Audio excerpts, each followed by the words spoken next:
ઉત્તરાયણના પર્વને હવે ગણતરીના દિવસો બાકી રહ્યા છે ત્યારે ભાવનગરમાં વેપારીઓ છેલ્લા દિવસોમાં ઘરાકી રહેવાની આશા સેવી રહ્યા છે।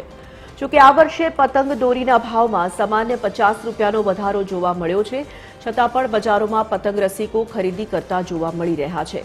ત્યારે વેપારીઓએ છેલ્લા દિવસોમાં મોટા પ્રમાણમાં વેપાર થાય તેવી આશા સેવી છે। સાથે જ વેપારીઓએ ચાઇનીઝ દોરીનો ઉપયોગ ન કરવા માટે પણ અનુરોધ કર્યો છે।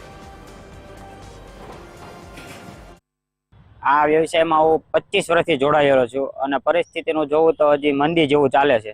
ભાવમાં છે, આ ભાવમાં વધારો આવ્યો 50-60 રૂપિયાનો આ વખતે રીલમાં, પતંગમાં, ફિરકીમાં।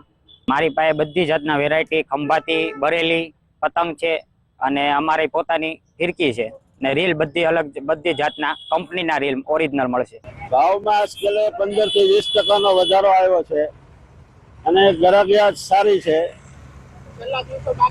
છેલ્લા દિવસોમાં તો ફૂલ ગ્રાહકી રહે, મારે જરીક પણ ટાઈમ નહીં મળે, એટલી બધી ગ્રાહકી થઈ જાય કે રાતે 2-3 વાગી જાય।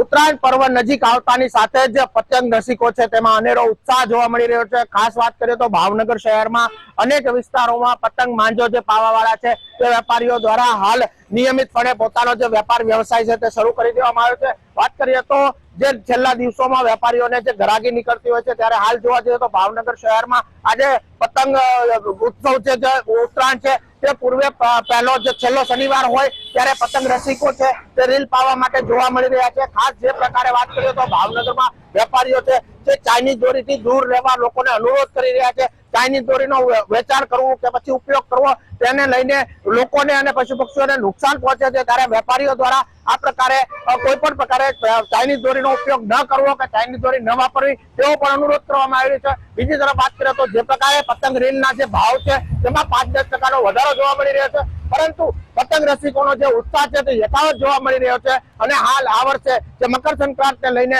પતંગ રસિકો છે તે ઉત્સાહથી પોતાનો તહેવાર ઉજવશે। અલ્પેશ ડાભી, TV 13 ભાવનગર।